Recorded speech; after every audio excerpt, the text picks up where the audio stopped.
one of our FYI 2014 information webinars hosted by PALCUS.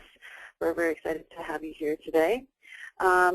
This week's webinar is going to be about the New Bedford Whaling Museum and the different programs that they host in the community, both on the East Coast and the West Coast, and also the exhibits that they have focusing on the Portuguese community.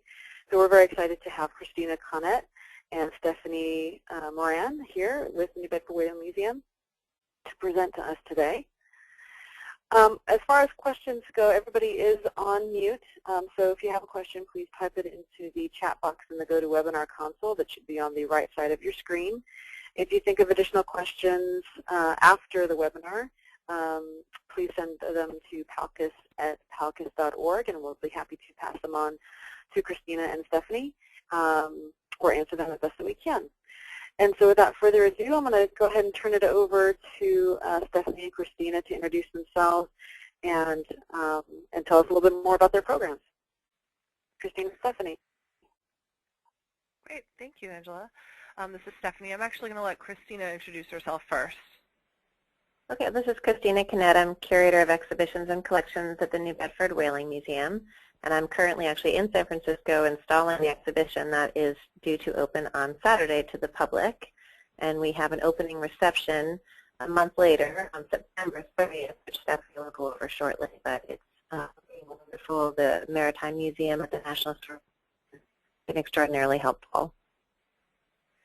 Thank you. And Stephanie Poyant-Moran, and I'm the Senior Director of Marketing and Public Relations here at the New Bedford Whaling Museum, and we're really excited to tell you a little bit more about the museum and some of the exhibitions we have in the museum, as well as some of our upcoming events, and of course a feature of our traveling exhibition that Christina has mentioned already.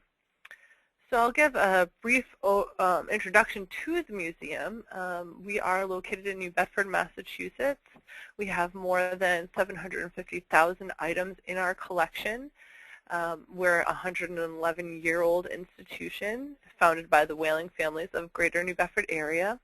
And we are the world's largest and most comprehensive whaling museum devoted to the global story of whaling in the history of Massachusetts' South Coast region. We are also part of the New Bedford Whaling National Historical Park, and our campus encompasses an entire city block overlooking historic New Bedford Harbor. The museum features 20 galleries of maritime art and science exhibitions, including 5 complete whale skeletons, and the world's largest ship model, the Lagoda, which is a half-scale ship model that visitors can climb aboard. Galleries also include the world's largest exhibition of scrimshaw, shipboard art of the whalers. So there are lots of different types of exhibitions at the museum, and they're constantly changing over, so there's always something new to see and do here. And with that, I'm actually going to talk a little bit about our local and international partnerships with the Portuguese community.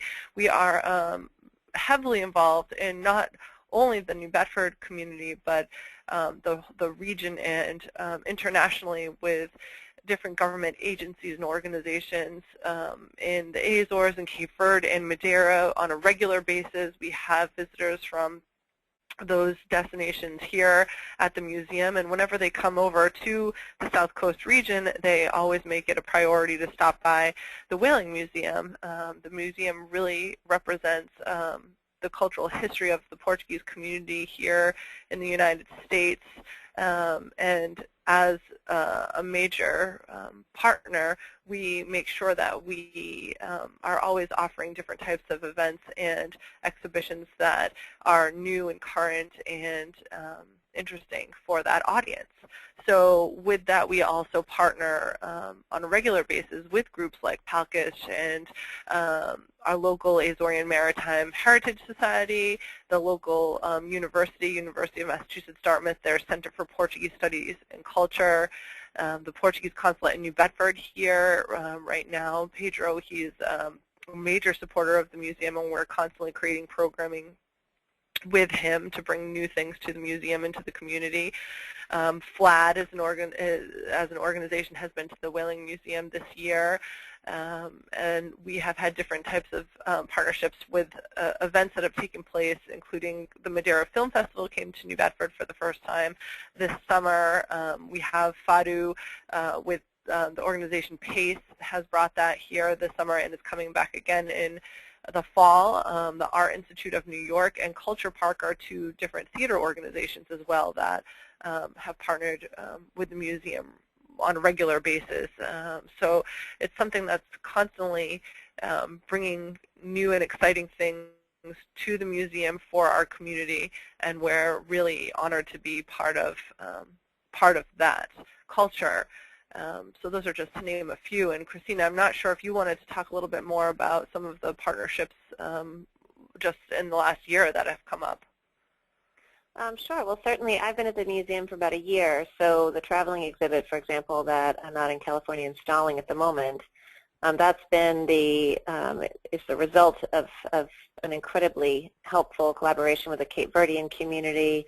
We actually had a committee that would come to the museum at least once a month and go over content and photographs and make sure that our narrative was in sync with the way that their community wanted to be represented. And also with the Azorean Maritime Heritage Group and the board members who were informing us on the same part of the story from the Azorean point of view and the Madeiran point of view. So it's been a fantastic way to connect with the community at large in New Bedford, and now out in San Francisco connecting with the Portuguese community here has just been absolutely fantastic. So for all of us, it's been a wonderful learning experience and a great opportunity to make connections throughout the country on this particular exhibit. And certainly the exhibitions that Stephanie mentioned in the museum, we have an extensive Azorean gallery and Cape Verdean gallery, and we continue to improve and add to these exhibitions. But they've been greatly informed by the communities in New Bedford. So we've made great efforts to incorporate the public in all of these narratives that we're trying to tell. As Stephanie mentioned, we're not only the New Bedford Whaling Museum, but we're also the Old Dartmouth Historical Society. So that includes the entire community of New Bedford, and we felt it several years ago that the stories of the Portuguese heritage communities could be broadened in the museum. So we've made great efforts to make sure that we're addressing that part of the city's heritage, which is an incredibly important one. You can't walk down the street of New Bedford without hearing Portuguese being spoken. We have an incredible amount of fabulous Portuguese and Cape Verdean restaurants. It's definitely part of the tapestry of the city that makes it as vibrant and alive as it is. And Christina touched on the current Lusophone exhibitions in the museum, and now we can talk a little bit more about the traveling exhibition and specifically what that entails. And it actually has already been to 3 other locations prior to going to San Francisco, where Christina has just finished installing it and opens today. It started off at oh my goodness, I'm sorry, Christina. It started off at the Dorchester Teen Center. I apologize. The Dorchester Teen Center, which is a Catholic Charities teen center up in Dorchester, Mass, right by Boston. And from there, it went down to State Pier and was displayed alongside the Charles W. Morgan homecoming celebration here in New Bedford for a week in July. And then from there, it went to the Attleboro Public Library and is now out in San Francisco. So, Christina, maybe you could tell us a little bit more about that. Sure. Well, just to explain to you what Lusophone means Portuguese speaking. So we wanted to find a way to incorporate, as you all know, I'm sure, that the Azores are part of mainland Portugal in terms of nationality, but Cape Verde is an autonomous country on its own. So we wanted to make sure there's some way to connect these different countries without making them all sound the same. So they're certainly completely different identities, but connected through language and culture to mainland Portugal in their own immigration stories. So the point of this exhibition, it's called Yankee Boleros, which is Yankee Whalers in Portuguese, the shared heritage of these Lusophone communities through that industry is the point of the exhibition, with New Bedford being the Portuguese Ellis Island of the United States, because many of the Yankee whalers from New England would leave New Bedford light on crew, and they would stop at the Azores and Cape Verde to get supplies, but also to pick up talented maritime fishermen. There's a strong whaling culture, particularly in the Azores. So they would pick up these very experienced crew along the way, and in that, going around to the Pacific, sailing all over the Atlantic, really created the beginnings of a major diaspora of Portuguese immigration into the U.S. and even into South America. So, so this is telling a broader national story, because although we're Old Dartmouth Historical Society and we tell a regional history of New Bedford, we also want to demonstrate the impact that the industry had on the current communities of Portuguese heritage throughout the country, even into Hawaii. One of the things that I think is fascinating is the whalers used to stop in Hawaii to avoid going to San Francisco during the gold rush, because a lot of whalers, not an easy life, and by the time they get to San Francisco and the lure of the gold rush, they jump ship and leave the whalers half empty with crew. So a lot of the whaling captains were told not to stop in San Francisco, so they went off to Hawaii often instead, which of course is also a lovely place to be, and some of the whalers jumped off there. But the ukulele is actually a Madeiran instrument. It's not indigenous to the Pacific, and just as a nice demonstration of an iconic instrument that comes from a different part of the world and most likely was brought by a whaler. But many of the whalers jumped ship in San Francisco given the opportunity, and once, whether or not they were successful with the gold rush, many of them would stay here and became a pretty important part of this community as dairy farmers. In fact, most of Sausalito, I just visited there the other day, was covered in dairy farms that were run by Azorean immigrants who probably came here from whaling. So it's a very interesting tie to connect the entire country through whaling, which really was the first global industry for the United States, and really had a fairly significant impact on the distribution of different demographics throughout the country. So this exhibition includes 14 freestanding walls that collapse. They're expo panels, basically. And so they're very movable. This is why we're able to share it with different communities. We had a pop-up show in the Teen Center, as Stephanie mentioned, in Boston, in Dorchester, Boston. And we were able to put up a show for a week and take it down, move it to Charles W. Morgan event, and then it's all been shipped out to California. After San Francisco, it'll probably go to San Diego. But it's quite modular, so we're able to change the format of the exhibition to suit different communities and needs for the interest of that group. So it has panels specific to Cape Verde and New Bedford, Azorean New Bedford, explanatory panels of how these shifts happen throughout the country, commercial whaling, and also on how these communities in the Azores, Cape Verde, Brazil, and the United States, especially in our story with New Bedford, how we're pushing ecotourism with whales rather than obviously with whaling. But all of these communities have now shifted their focus to conserve whales and protect them, and still use them as a viable economy boom for their own countries, but through whale watching and conservation efforts. So it's a really nice way to tie in current relationships and scientific enterprises amongst all these different nations that have been tied together through this other industry throughout the last couple of centuries. And with that, so as Christina mentioned, the exhibition actually opens to the public today, and there will be an opening reception. It will actually be a month from now, because the exhibit is there through December 31st. So the opening reception is going to be on Tuesday, September 30th, from 5:30 to 7:30 p.m. that's going to take place in the Maritime Museum, correct? And we do have RSVP information on the slide, but you're welcome to call an RSVP if you can to 508-997-0046, extension 116. And that event will also include the opening of another maritime exhibit at the museum, which is the U.S. Customs Service and the Golden Gate from the National U.S. Customs Museum Foundation. So it's actually a partnership opening celebrating both of those exhibits that are taking place at the National Park.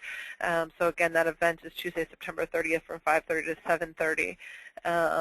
And then later that evening, the Whaling Museum is hosting a dinner party, which will take place right after the opening reception. So again, on September 30th, it'll be 7:30, 7:45 or so as soon as the opening ceremony is over.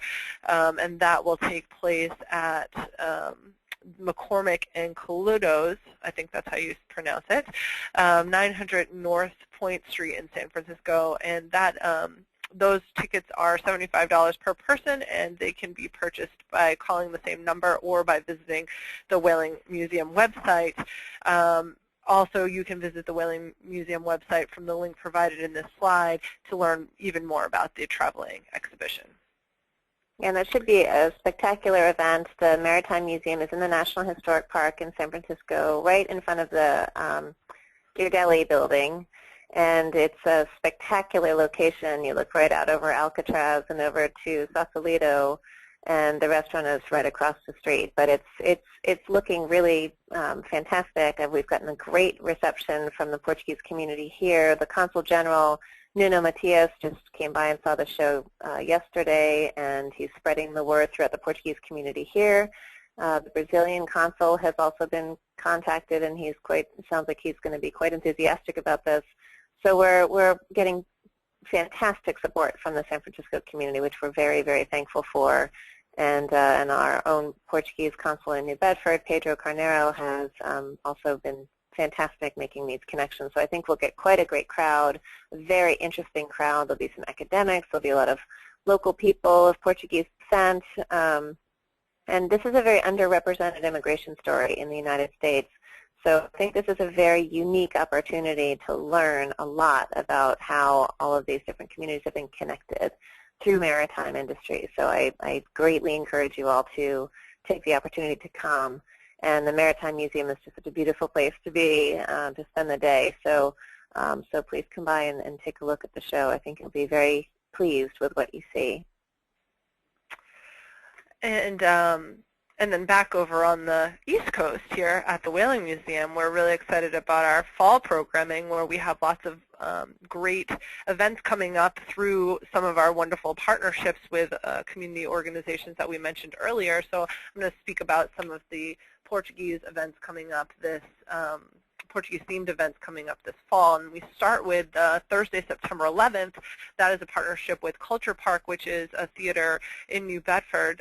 They're going to be presenting scenes from the upcoming regional tour of 2 Portuguese-American plays. That it will feature excerpts from Amarelo by Paulo Pereira and Through a Portuguese Gate by Patricia Thomas. So that event is a free event. It takes place in the Whaling Museum Theater, again on Thursday, September 11th at 6:30 p.m., and it is commissioned by the University of Massachusetts Dartmouth Center for Portuguese Studies and Culture. So it is a partnership between 2 organizations in our community that we're really excited about. We hope people take advantage of that program. Next up, we have the New Bedford premiere of the New York Portuguese Short Film Festival. So it's our 2nd Portuguese Film Festival at the Whaling Museum this year. We're really excited. The first one went over really well. That was the Madeira Film Festival that was held in July. So now on Thursday, September 18th, starting at 6 p.m., we have the Art Institute from New York coming to premiere their New York Portuguese Short Film Festival. The evening will include the screening of 18 short films produced in Portugal and abroad by Portuguese filmmakers. It is a free event, and this film festival is the first Portuguese short film festival to ever take place in the United States, put on by the Art Institute, and it now is an annual event that occurs simultaneously in New York and Lisbon, but has also been debuted in other places around the world, including Rio de Janeiro, São Paulo, Brazil, London, and more.